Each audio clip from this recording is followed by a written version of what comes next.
지난번에 제2탄을 약속하고 1차 인터뷰를 마무리했던 분 다시 모셨습니다. 민족문화연구소 민문연의 방학진 실장님, 어서 오십시오. 네, 안녕하십니까. 방학진입니다. 민족문제연구소입니다. 네. 그때 우리 얘기 마치고 네. 어디 다녀오신다고. 신흥모관학교 음, 예터를 다녀왔죠. 예, 살이 좀 탔습니다. 신흥무관학교. 예.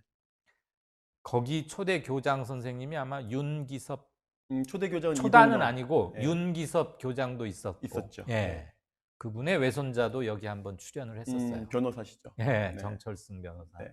그렇고 뭐 신흥무관학교는 우리가 국사책에서도 많이 배웠고, 만주 지역 무장투쟁의 산실이자 무슨 대명사처럼 되어 효시라고 있는, 할 수 있죠. 예, 네. 그런 것이고. 어떻든가요? 거기 예, 다녀오셨는데. 우리가 보통 중국 지역에 네, 독립운동 유적지를 답사하면 가장 많이 가는 곳이 상하이, 예, 그다음에 충칭 이런 데거든요. 예, 임정이 옮겨 다녔던 그렇습니다. 곳들. 근데 그런 곳은 나름 이제 중국 관내라고 해가지고 중국 정부가 관리할 수 있는 정도의 관내이기 때문에 예, 나름 표석이라든지 안내문이 잘 되어 있는데, 음, 지금 우리가 만주라고 하는 곳, 지금의 동북 삼성 지역은 예, 중국이 가장 우려하는 것 중에 하나가 소수민족의 이탈, 원심력이 작동하는 것을 싫어하거든요. 아하, 그 지역에 있는 지역이 독립투쟁 유적지는 거의 관리가 안 되어 있고, 예, 마찬가지로 신흥무관학교도 서관도 있기 때문에 음흠, 뭐 표석도 없이 거의 옥수수밭을 헤쳐가면서 여기가 유적지였다라고 하는 정도의 그런 상황입니다. 중국 정부에서 돈 들여서 가는 진입로도 만들고 뭔가 역사적 의미를 부여하면 중국 중앙정부 입장에서는 소수민족이잖아요. 조선족이건. 그렇죠. 네. 그들이 뭔가 자신의 혼을 고취하고 그래서 자꾸만 중국 중앙정부로부터 이탈 또는 네. 독립하려는, 네. 아이덴티티를 되찾아가려는, 그러니까 굳이 권장하지 않는다, 이런 그렇습니다. 얘기죠. 네. 그러니까 우리가 알아서 하는 수밖에 없고, 우리가 안 가면 아무도 안 가는 거죠. 그리고 우리 정부에서도 물론 상해 임시정부 터를 뭐 좋게 만들고 돈을 들여서 뭘 하고 사들이고 하듯이 충칭도 그렇게 하듯이 이제는 그동안 신경을 미처 못 썼던 곳으로 좀 넓혀가야 하는 게 네. 아닌가, 네. 그런 생각이 듭니다. 그래서 동북 삼성이 대표적이고, 예. 그다음에 러시아의 연해 주죠. 네. 블라디보스토크라든지 우스리스크 이런 지역도 마찬가지로 그런 관심이 좀 필요할 때입니다. 그 러시아에도 최재형 선생, 최재형. 예. 네, 그렇습니다. 네. 안 그래도 그분 기념비가 어젠가 그제 최근에 세워져 준공됐다는 네, 그 네, 짧은 네. 기사를 봤고, 네, 전에 이제 성공회 대회에서 러시아 쪽을 공부한 네. 김창진 교수를 네. 여기 모셔서 네. 몇 차례 얘기를 듣긴 들었어요. 네. 그리고 최재형 선생은 나중에 임정에도 합류하고 예, 굉장히, 네, 재무 담당으로 임정에서 위촉되셨는데, 실제 임정하고 긴밀히 활동하신 건 아니었고요. 예, 예, 나중에 좀 이탈하셨는데 네. 의견 어쨌거나 문제로. 예. 각지에서 합친다는, 네. 그래서 임시정부의 통합의 상징성을 갖추는 데는 네. 처음에 하셨고, 그렇습니다. 전체 독립운동사 전체로 봐서는 아주 혁혁한 비중을 분명히 갖고 계신 분들. 우리가 아는 그 안중근 의사의 의고도 그렇죠. 최재형의 그런 도움이 없었으면 네. 어려웠다고 하는 것이고, 예. 최재형의 별명이 패치카거든요. 패치카. 벽난로. 아. 벽난로이기 때문에 그 많은 독립운동가들이 그 벽난로에서 많은 것들 호의호식도 하고, 또 때로는 어려우면 거기서 기대기도 하고 형 노릇을 했던 그런 분이 바로 최재형 선생이시죠. 그러니까 막 쫓기고 북풍 한설에 힘들고 그러다가도 빼치카 난로 네. 앞에 가면 잠시 네. 몸을 녹일 수 네. 있고 굶주렸던 배도 채울 수 있고, 밥도 주고, 예, 잠자리도 제공하고. 필요한 군자금도 이렇게 좀 그렇습니다. 얻을 수 있고, 그렇습니다. 예, 그러니까 상해 임정에서도 재무 쪽을 그렇습니다. 맡아서 네, 든든한 자금줄이 되려고 애를 쓰신. 그렇습니다. 네. 그러니까 우리 무장투쟁 독립운동사에서 든든한 맏형이자 병풍 같은 역할을 해주신 분이다. 네, 그렇습니다. 네. 안중근은 우리가 많이 기억하는데 안중근을 잊게 한 최재형은 참 모르는 게 많아요. 그게 역사에 우리가 퍼즐을 많이 맞춰야 될 네. 인물들이 많습니다. 그 과정에서 우리 민족문제연구소가 뭐 네. 많은 일을 해주시는 뭐 더 노력을 하겠습니다. 고맙게 생각합니다. 우리가 지금 지난달 중순부터 네. 이달 네. 광복절이 있는 8월까지 네. 민족문제연구소 실장님들, 각 네. 분야의 실장님들을 모셔다가 네, 시리즈로 지금 듣고 있어요. 네, 역사 특강을 하고 있다고 들었습니다. 예. 네. 김승은 실장님도 나와주셨고, 네. 김영환 네. 실장도. 요즘 두 분이 아주 바쁩니다. 아베 덕분에. 아베 덕분에. 네. 그 일본 그 야스쿠니 신사 또 언제 가시는 거 아니에요? 8.15 전후로 해서 또 갑니다. 예. 그래서 매년 야스쿠니 신사 합사되어 있는 예. 조선인 영령들을 예. 빼와야 된다고 하는 그런 음. 투쟁들을 매년 하고 있습니다. 가서 투쟁을 하면 네. 현장에 접근은 어느 정도 됩니까? 아니면 일본 경찰들이 어느 뭐 물리적으로 이렇게 해서 봉쇄를 해서 뭐 보통의 경우는 일본 극우 세력들과 예. 한국인들을 분리시켜 놓죠, 경찰들이. 그 충돌을 방지하려고. 그렇습니다. 네. 그 저도 야스쿠니 신사 그 바로 안에까지 들어가 보긴 했는데 그럼 막상 8.15 그때는 일본으로서도 굉장히 의미를 부여하는 날이잖아요. 중요한 날이죠. 그리고 네. 우리 측에서 간 사람들은 반대 시위를 하러 간 거니까 네. 아예 어디부터 차단해가지고 그냥 그렇습니다. 예. 근접도 못하는 게 거의 아닌가. 그런 상황이 발생하죠. 아. 네. 어쨌거나 그럼에도 불구하고 가서 목소리를 내야죠. 목소리 내야 되는 네. 거고요. 예. 자, 신흥무관학교 혼자만 좋은 데 다녀오시고. 근데 지금도 옥수수밭을 해치고 가야 할 정도로 완전히 방치돼 있어요. 그렇습니다. 예. 그 그건 신흥무관학교 터가 한 서너 군데가 되는데요. 예. 학교를 계속 옮겨 다니셨기 때문에 예, 예. 최초에 만들어진 곳은 그 당시에는 옥수수 창고를 빌려서 만들었는데 지금 보니까 벽돌 공장으로 변해 있고 예. 그다음에 이전한 곳, 그다음에 세 번째로 이전한 곳은 다 이제 옥수수 밭으로 돼 있기 때문에 그 옥수수가 없는 철에는 그 지형을 잘 알 수 있지만 지금처럼 옥수수가 무성한 때일 때는 그 지역을 직접 가는 것도 어렵죠. 그러면 표석이나 뭐라도 있습니까? 세울 수가 없고요. 예. 그 마을 입구라든지 이런 데 세워야 되는데 이런 데다가? 예. 그래서 그 마을 입구에 세우면 좋을 텐데 그 자체가 중국 당국이 허가해 주지 않으면 어려운 상황이죠. 그럼 만약에 우리 정부가 돈을 들여서 뜻을 모아서 표석이라도 세우고 기념하고자 한다면 조그만큼의 땅을 사야 되는데 네. 그 중국 정부의 허락이 있어야 땅 매입이 가능합니까? 그렇습니다. 네. 돈만 있다고 되는 게 아니네요. 중국의 정부 당국을 한국 외교 당국이 설득을 해야 됩니다. 아하. 근데 설득을 안 하고 있어요, 지금까지. 안 하고 있어요? 네. 못 하고 있는 게 안 하고 있습니다. 바빠서 못 하는 게 아니고. 관심이 없더라고요. 네, 아니, 관심이 이 정부 없습니다. 외교부도 관심이 없으면 안 되죠. 뭐 대통령이 바뀌었지 뭐 관료가 바뀐 게 아니니까요. 그럼 대통령이 그 일일이 외교장관 불러다가 이건 이렇게 하게라고 시켜야 한단 말입니까? 그 정도는 알아서 해야 되는 거 아닌가요? 알아서 했으면 뭐 저희가 옥수수밭을 해치고 갈 일이 없었겠죠. 왜냐면 신흥무관학교는 그동안에 다큐멘터리도 많이 나왔고 예. 뮤지컬도 지금 있는 상황인데 그런 후속 조치가 잘 안 되는 것 같아요. 알겠습니다. 오래전부터 친일 문제에 대한 제기를 해왔고 원통하게 쓰러져간 강제로 해체당한 반민 특위의 문제점을 계속 지적하면서 지금이라도 해야 한다라고 일관되게 주장해왔던 민문연으로서는 최근에 일본의 우리에 대한 경제 침략 사태가 남다를 것 같습니다. 네. 짧게 우선 전반적인 소회 한마디. 우리 국민들이 아베에 대해서 기대하는 바는 없는 거거든요. 네. 근데 지금 현재 상황에서 우리가 국민들이 아베에 대해서 분노하기보다 그 아베 행태에 대해서 거꾸로 아베 편을 드는 한국인들에 대해서 분노하고 있는 거거든요. 이른바 토착 왜곡. 뭐 그렇게 말할 수 있겠죠. 예. 이영희 의사 또 책을 냈는데 뭐 반일 종족주의라고. 예. 제가 뭐 돈이 아까워서 읽진 않았지만 목차만은 봤거든요. 문제는 예. 그게 7월 하순에 베스트셀러 1, 2, 3위를 휩쓸었어요. 예스24나 교보 이런 데로. 그래서 제가 오프닝 멘트에서도 한번 일부러 언급을 했는데 이 국면에서 그런 책이 식민지 근대화론, 일본이 기여했다는 이영훈 류의 책이 베스트셀러 상단에 있었다는 게 놀랍지 않습니까? 그 목차만 보더라도요. 이거는 식민지 근대화론이라고 이름 붙여주기도 아까운 내용입니다. 예. 거의 일본의 극우 세력도 그렇게 표현하지 않는 표현들이 마구 표현이 되어 있더라고요. 그래서 지금 목차 보면서 이걸 내가 읽어야 되는가 돈 들여서 이런 의구심이 들더라고요. 예. 그거 어떤 기자가 하나 기사를 썼는데 이영훈 서울대 명예교수죠. 이제는 일본에서 돈 지원받아가지고 쓴 거 그거까지 밝혀졌어요. 그렇습니까? 그런 문제 제기는 계속 됐었죠. 일본 재단이라든지 일본 재단에서 사사카와 재단이라든지 돈 받은 게 오래전부터 뭐 특정 대학에 연세대학이라고 얘기해도 됩니까? 그런 대학에 그 재단 돈이 계속 투입이 됐다라는 거는 연세대? 네. 사사카 재단. 예. 그 낙성대 경제연구소 자체가 좀 문제가 있는 데고 안병직 사단. 도요타 재단에서 돈 받아 쓴 건 아는데 이번 이영훈 명예교수의 그 책, 종족주의 그 책, 그거는 일본에서 받았다고 확인이 됐고요. 낙성대는 참 좋은 곳인데 그 강감찬 장군의 그 고향인데 왜 강감찬 장군의 고향에서 그런 토해들이 준동한지 모르겠습니다. 서울대 옆에 이상한 대학이 하나 생겼어요. 낙성대라고. 그렇습니까? 옛 경성제대. 네, 알겠습니다. 뭐 방 실장님이 특히 그 책과 이영훈 교수의 문제점을 지적하니까 훨씬 좀 울림이 크다는 생각. 자, 마침 네. 오늘 봉오동 전투 네, 개봉됐죠. 영화가 네. 개봉됐습니다. 네. 오늘이. 네. 그 전에 뭐 시사회 얘기가 SNS에 많이 넘치던데.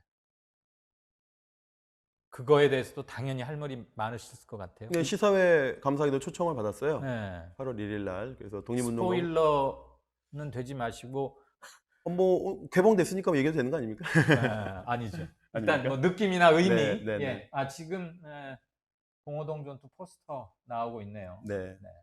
원래 작년에 제목은 전투였는데, 아 그냥 처음에 하려고. 네, 전투였습니다. 전투로 계속 홍보를 하다가 아마 아베가 저게 준동을 하니까 네.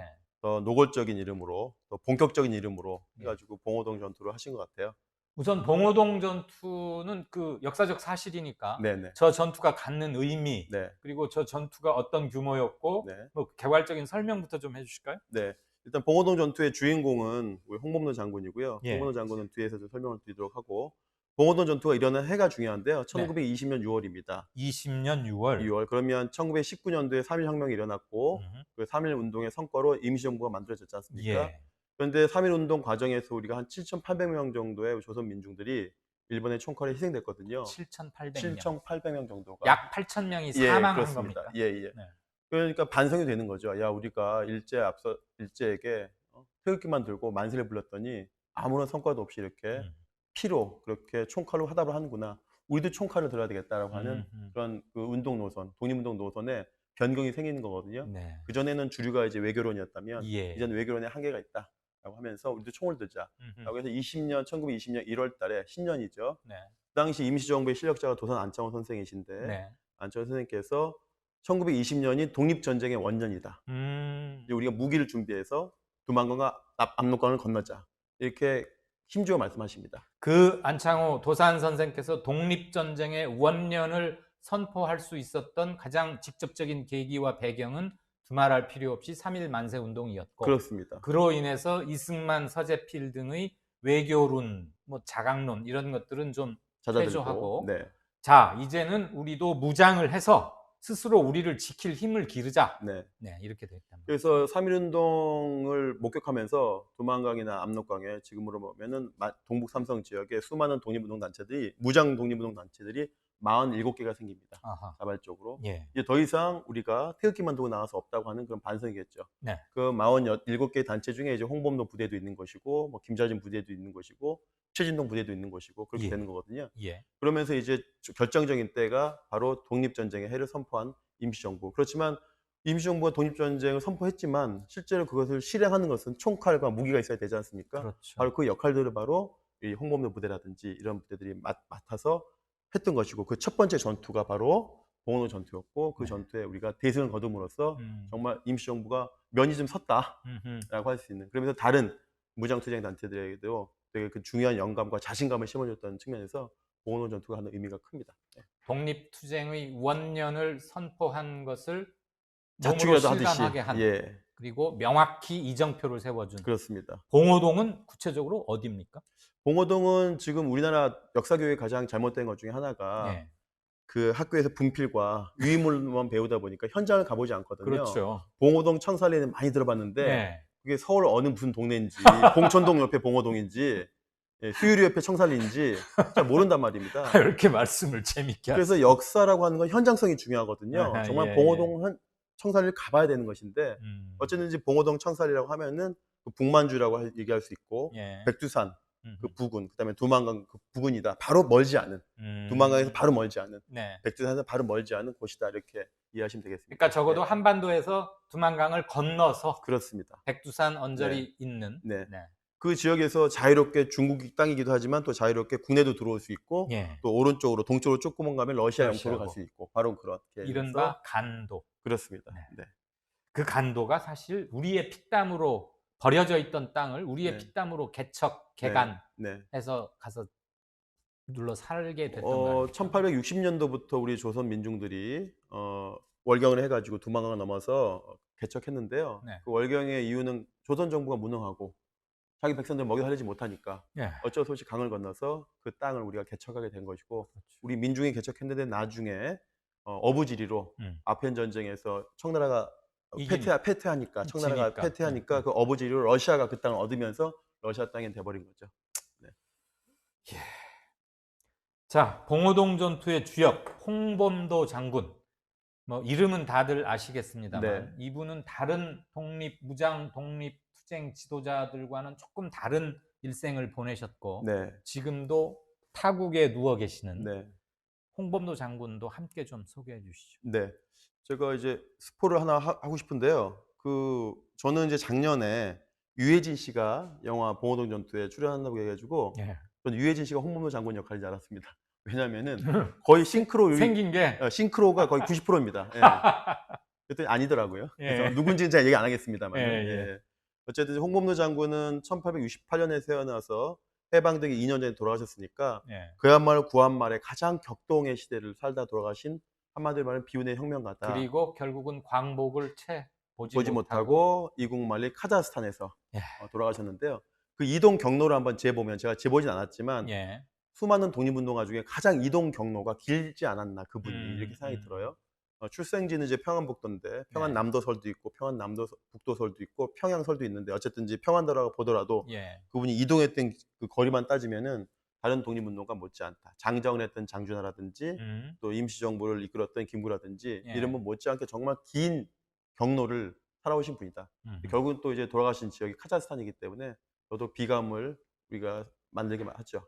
이동 경로가 길었다는 것은 그만큼 그의 생이 복잡했고 많은 투쟁을 했고 쫓겼고 또는 강제 이주 네. 비슷하게 당할 수밖에 없었고 그렇습니다. 그런 것을 또 상징하는 거죠. 태어나서는 봉건제 조선에서의 어떤 그런 차별을 받으셨고, 예. 일제강점기는 당연히 일본 제국주의 차별과 압박과 그 죽음의 어떤 사선을 넘었죠. 실제로 홍범도 부대를 회유하기 위해서 홍범도 장군의 부인과 그 아들을 예. 인질로 잡았다가 투항을 하고 하는데 투항하지 않았거든요. 일제가 예, 그래서 아내와 아들 하나를 잃어버린 그런 예. 비운의 또 가족사도 있고, 예. 나중엔 스탈린의 강제 이주 정책에 의해서 시베리아 횡단 철도를 타고 그 끝인 카자흐스탄에 가서 돌아가셨으니까 예. 그것만 보더라도 한편의 정말 대서사시죠.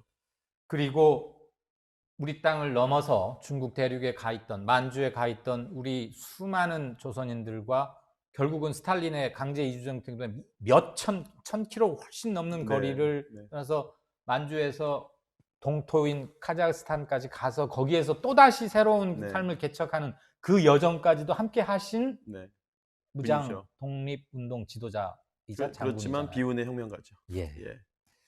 심지어 일제는 그 별명을 붙였는데, 일제가 붙인 별명인데요. 나르는 홍범도라고. 나르는. 예, 왜냐면 이분이 산포수 출신이니까. 산포수. 예, 산에서 이제 네. 들짐승, 날짐승을 잡던 포수 출신이니까 그 실력을 충분히 독립운동에 발휘하신 거고, 정말 산을 다니실 때 거의 평지 달리듯이 하시기 때문에 일제 입장에서 정말 나르는 홍범도다, 이런 별명을 정말 붙여줬죠. 네. 그리고 김좌진 장군 등 물론 혁혁하고 훌륭하신 무장 투쟁 지도자들이 많은데 홍범도 장군은 어쨌거나 환국하지 못한 그런 탓도 있는 것 같고 광복 전에 돌아가신 그런 것도 있는 것 같고, 그래서 상대적으로 좀 평가절하된 듯한, 우리에게 덜 알려진 듯한 그런 점이 좀 우리 청설리 봉오동 전투를 같이 배우는데 봉오동 전투는 6월이고 청설리 전투는 10월에 있었기 때문에 거의 같은 전투라고 봐도 뭐 과언이 아닌데, 상대적으로 홍범도에 비해서 김좌진 장군은 많이 우리에 알려져 있는데 그 이유는 제가 볼 때는 이 독재 정권의 프레임이 아닌가 싶어요. 박정희 때. 예, 그렇습니다. 왜냐하면은 제 추정이긴 하지만은 김좌진 장군은 기본적으로 스탠스가 반공 민족주의자입니다. 반공주의를 갖고 있고, 근데 홍범도 장군은 민족주의이긴 하지만은 러시아에서도 활동했기 때문에 사회주의 독립운동가들과도 교류가 깊었습니다. 그리고 특별히 반공 같은 걸 전면에 내세우지 않았고. 그렇습니다. 그다음에 또 김좌진도 장군은 고향이 충남 홍성, 기호파 양반 집안이지만 또 홍범도는 정말 가난한 농부의 자식이죠. 그리고 포수 출신이고. 그렇습니다. 그래서 신분에도 차이가 있는 것이고, 그다음에 또 김좌진 장군은 뭐 김두한, 지금 김을동 씨, 송일구, 대한민국 만세까지 내려오면서 정말 대를 이어가지고 계속 김좌진 중심의 독립운동사를 쓸 수밖에 없는 사회적 상황까지 되니까. 하다못해 뭐 장군의 아들이니 하는 영화를 통해서도 그렇습니다. 대중적으로 이상하게 각인되는. 아니 제가 뭐 김좌진 장군을 폄하하겠다는 얘기는 그렇습니다. 아닌데 네. 두 분이 매우 흡사한 역할을 하셨음에도 두 분의 이후는 네. 너무 다르다. 바로 그 그래서 얘기를 저희가 하고 싶은 겁니다. 역사적으로 네. 자리매김을 좀 정확히 할 필요가 있다. 그렇습니다. 네. 김좌진 장군을 내릴 필요는 없지만 네. 홍범도 장군을 우리가 재평가해서 음흠. 제대로 우리가 대우를 해줘야 된다. 이런 예. 이야기죠. 시청자 한 분께서 질문 주셨어요. 네. 실장님, 네. 홍범도 장군님 묘가 네. 카자흐스탄에 있다는데 네. 크질 맞죠? 오르다. 네. 네. 현충원에 60기가 넘는 친일파 XX들 묘 좀 빼내고 네. 이장하면 안 될까요? 네. 안 그래도 홍범도 장군 모셔오자, 환국해오자 이건 굉장히 말이 많았는데 아직 되지 않고 있는 이유가 혹시 있나요? 올 4월 달에 문재인 대통령께서 네. 카자흐스탄 방문하셨거든요. 예, 그랬죠. 방문하시면서 이제 개봉호 선생님의 의회는 이제 모셔왔는데, 그래서 아마 그걸 홍범도 장군의 의회도 모셔오려면 그 유족의 동의가 필요한데 예. 유족이 이걸 원해야 되거든요. 네네. 잘 관리가 안 되고 있다. 유족의 입장에서 고령이기 때문에 더 이상 묘 관리가 안 된다라고 하는데, 근데 제 생각에는 그 역사는 현장성이라고 했기 때문에 유해를 전부 모실 필요는 없고 유해 일부만이라도 좀 모셔와서 아하. 국립묘지도 모시고 거기도 카자흐에 따로 계시고 거기도 기념을 그렇습니다. 하고 예, 아, 예. 그것도 방법이 예, 그래야지만이 홍범도 장군의 그 비운의 혁명가로서의 음. 그 아픈 여정들을 우리가 가서 배울 수 있기 때문에. 네. 현장에 가서 배우기도 하고 모셔와서 정식으로 뒤늦게나마 예우를 다함으로써 네. 아까 방 실장님께서 얘기하셨던 김좌진 장군에 비해서 훨씬 이렇게 낮게 제대로 모르고 있는 홍 장군을 다시 제자리에 갖다 놓는 계기가 되는 거죠. 예. 네. 그다음에 뭐 말씀하신 뭐 63기가 있는데 네. 대전과 서울의 국립묘지에 친일파 묘가 63기. 예, 그건 뭐 다른 논의가 되겠습니다만은 뭐 저는 그렇게 생각합니다. 일단은 그건 국립묘지법을 개정해야지 이장할 수 있거든요. 그렇죠. 현재로서는 유족이 동의하지 않으면 아무리 예. 친일파라도 강제 이장이 안 되기 때문에, 그럼 저는 거꾸로 강제 이장 되기 전에 거기다 안내문을 세우는 게 좋겠다. 민주당의 그 박광원 의원인가요? 그 법안을 발의한 것 같더라고요. 예. 친일파의 묘역에다가는 그 적당한 거기에 어울리는 조형물을 세울 수 있도록 좋은 아이디어를 내셔가지고 아 정말 참 좋은 아이디어다. 굳이 묘를 이장해가지고 친일파 잊지 말고 이 친일파가 이런 행적을 했다라고 하는 명확한 단죄의 의미를 담는 안내문이나 조형물을 세우는 것도 방법이겠다. 국립묘지 안장법 개정이 정 안 된다면 그때까지라도 그렇습니다. 예. 누군지 확실히 알게. 네. 그래서 우리가 명색이 국립묘지를 만들어서 운영해 오는 동안에도 이런 잘못을 저질렀다는 것까지 함께 알게. 그렇습니다. 예. 일종의 애프터 서비스죠. 국가가 해야 될 애프터 서비스죠. 예. 강 실장님하고 얘기할 때마다 느끼는 건데 네. 제가 별로 할 말이 없어요. 네. 너무 시원시원해서. 죄송합니다. 자, 내년이 네. 도산 안창호 선생이 이제부터는 독립투쟁의 해로 나아가야 한다. 독립전쟁의 원년이다. 그게 1920년 네. 1월에 선포하셨잖아요. 네. 그러면 내년이 딱 그 100년입니다. 그렇습니다. 올해는 건국 100년이었고. 네. 자, 내년에 독립전쟁 선포. 네. 미국 역사를 봐도 미국이 독립전쟁을 선포하고 독립을 쟁취하는 거 어마어마하게 기념하지 않습니까? 그렇습니다. 예. 사실은 우리의 지금 현 존재의 출발이자 뿌리를 네, 거기서 찾을 네, 수 있는 그렇습니다. 것이고 3.1 만세 운동으로부터 촉발된 자각을 통한 독립전쟁을 선포했다. 그럼 내년 100주년은 어떻게 우리가 맞아야 할까요? 말씀하신 대로 미국이 독립이 완성되기 전에 독립을 먼저 선포했다는 게 중요하거든요. 7월 4일 날. 네. 우리는 그래서 독립이 될 때까지 계속 투쟁하겠다는 그런 것입니다. 마찬가지로 우리도 독립전쟁을 통해서 언제 독립된지 모르겠지만 우리도 계속 총칼을 들고 적이 강하지만 당시 최강의 부대이긴 하지만 그 최강의 부대에 맞서 우리가 끊임없이 독립전쟁을 하겠다고 하는 그 선포하는 그 마음이 대단히 중요한 것이고요. 그래서 실제로는 1920년 이후에 많은 독립전쟁들이 이루어집니다. 그것을 교육이 안 될 뿐이지. 그래서 결과적으로 45년도, 25년 동안의 투쟁 속에서 대한민국이 해방됐다. 이렇게 역사를 교육하는 것이 옳다.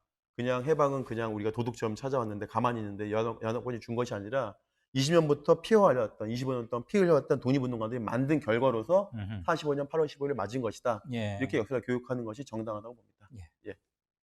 그리고 그 당시에 또 안창호 선생님을 우리가 많이 독립전쟁론자라고 보다는 어떻게 준비론자, 예. 무실력해, 실력을 쌓자, 실력을 쌓은 다음에 싸우자라고 하는 그렇게 준비론자로 많이 인식되어 있지만 전혀 그렇지 않고요.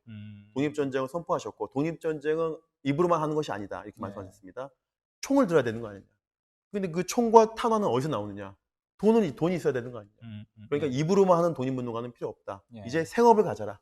직업을 가져서 그 점에서 실무 역행을 그렇습니다. 그래서 업을 가져라. 직업을 가져서 그다음에 그 돈으로 무기를 사서 그래야지만 실질적인 독립전쟁이 된다. 이런 말씀하신 거죠. 그러니까 네. 전형적인 정착형 그다음에 경영 뭐라 그러지? 저 유명한 저 경영학자들 좋아하는 말로 지속 가능한 맞습니다. 게릴라 활동을 네. 실질적으로 하기 위해서 네. 어디 가서 그냥 한번 이거저거 모아가지고 폭탄 하나 던지고 끝나는 그게 아니라 맞습니다. 계속해서 싸울 수 있는 지속 가능한 독립운동을 지속 위해서. 가능한. 네. 네.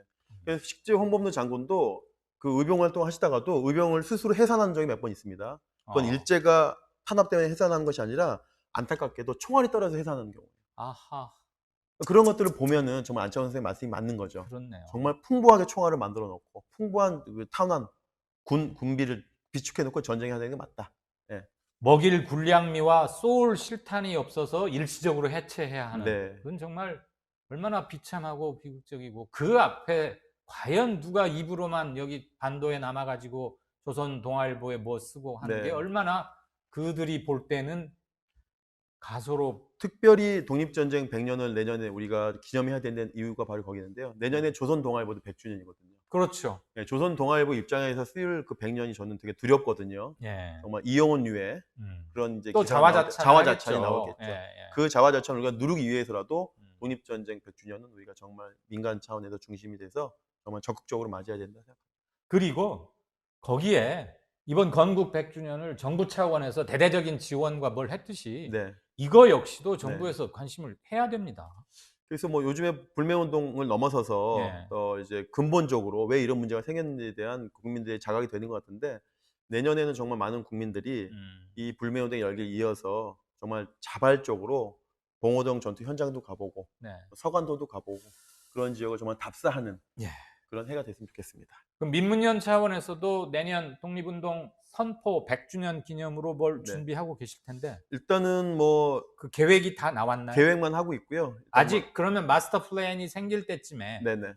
완성될 때쯤에 다시 한번 모시고 싶은데. 네, 알겠습니다. 지금 이렇게 단편적인 게 아니라 당연히 민문연이 앞장서서 하실 거고 저는 그 행사라는 말을 쓰기가 싫어요, 사실. 이건 일과성 행사가 아니라 해마다 기념해야 하지만 100이라는 숫자가 갖는 상징성을 우리가 특별히 기념하자는 것이니까 민문연 같은 데가 앞장서고 정부에서는 거들어주는 이런 형태로 해서 종합적인 마스터 플랜을 짜고 이거를 좀 더 많이 전파시키고 이번 아베, 노 재팬이 아니라 노 아베로 가야 하듯이 일본 내의 혐한 세력들을 명확히 분리해내서 그리고 그것을 계기로 우리 내부의 친일을 되새겨 본다는 점에서는 저는 뜻하지 않은 계기도 마련이 됐다고. 인생만사 세옹심하죠.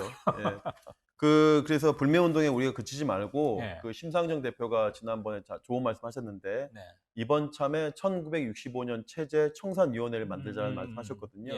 지금의 이 모든 문제, 위안부 할머님들이 사과를 받지 못하고 보상받지 못하는 문제, 징용 증명 피해자가 제대로 보상받지 못하는 문제가 다 1965년 한일협정을 제대로 체결하지 못한 데서 기인하기 때문에 조약은 국내법과 같은 것이니까 그건 금과 억제가 아니거든요. 얼마든지 우리의 필요에 의해서 개정도 되는 것입니다. 지금 지소미아를 이제 카드로 만지고 있듯이 정부가 그 한일협정 개정 문제도 다시 한번 검토하면 좋은 데일 카드가 아닐까 싶어요. 알겠습니다. 자, 뭐 시원시원한 분이니까 마지막으로 유해진은 홍범도가 아니다. 적어도 영화에서. 실은 얼마 전에 카자흐스탄의 고려인들이 이제는 거의 한국말을 잊었지만 한국어로 홍범도를 기리는 연극을 여기서 했어요. 우원식 의원이 회장으로 있는 홍범도 기념사업회에서 그 카자흐스탄의 고려인 연극단을 초청해가지고 거의 그냥 한국 연극과는 아주 다르게 확실히 사회주의 예술이라는 게 그렇거든요. 사회주의 리얼리즘이 감동이 깊죠. 그리고 있는 그대로 그냥 팩트만 쫙 나열을 거예요. 거기 보면 일제에 의해서 홍범도의 부인과 자식들이 고문받는 장면 이런 거 다 나오는데 끝까지 그 부인이 불지 않더군요. 그래서 참 숙연했는데. 그 공연이 그 당시 일제강점기 당시 직후에 만들어진 실제 연극이기 때문에 지금 요즘에 창작된 것이 아닙니다.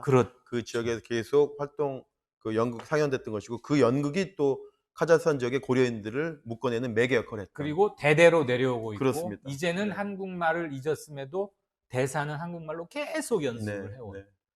마지막에 홍범도 장군이 그 극장의 극장장을 지냈었대요. 네. 그 연극을 통해서 네. 저도 알게 됐고. 자, 그 말을 드리려는 게 아니라 네. 봉오동 전투, 네. 뭐 동강 파괴 논란도 일부 있었긴 했지만 네. 그런 것들은 이제 별도 다시 한번 짚어보기로 하고 오늘 개봉한 여러 의미를 갖습니다. 몰두할 수 있는 잘 만들어진 영화입니까? 마지막 장면이 좀 뭉클하더라고요. 뭉클하다. 네.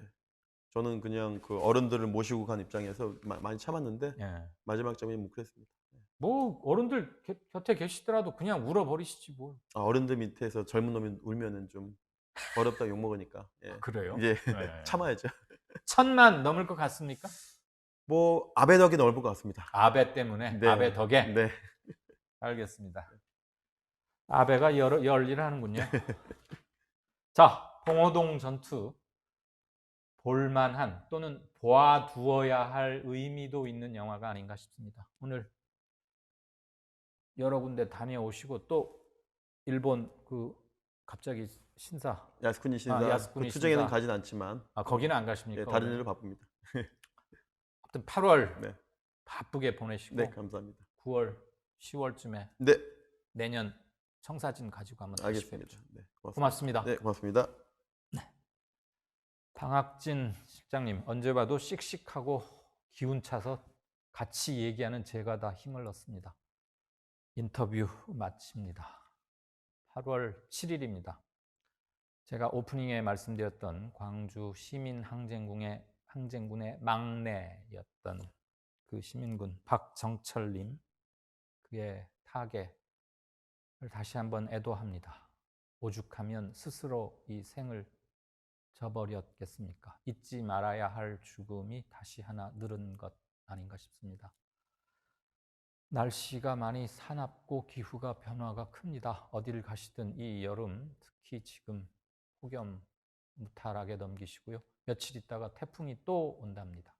내일 오후에 다시 뵙겠습니다. 지금까지 봐주시고 다운로드 해주실 분들 대단히 감사합니다.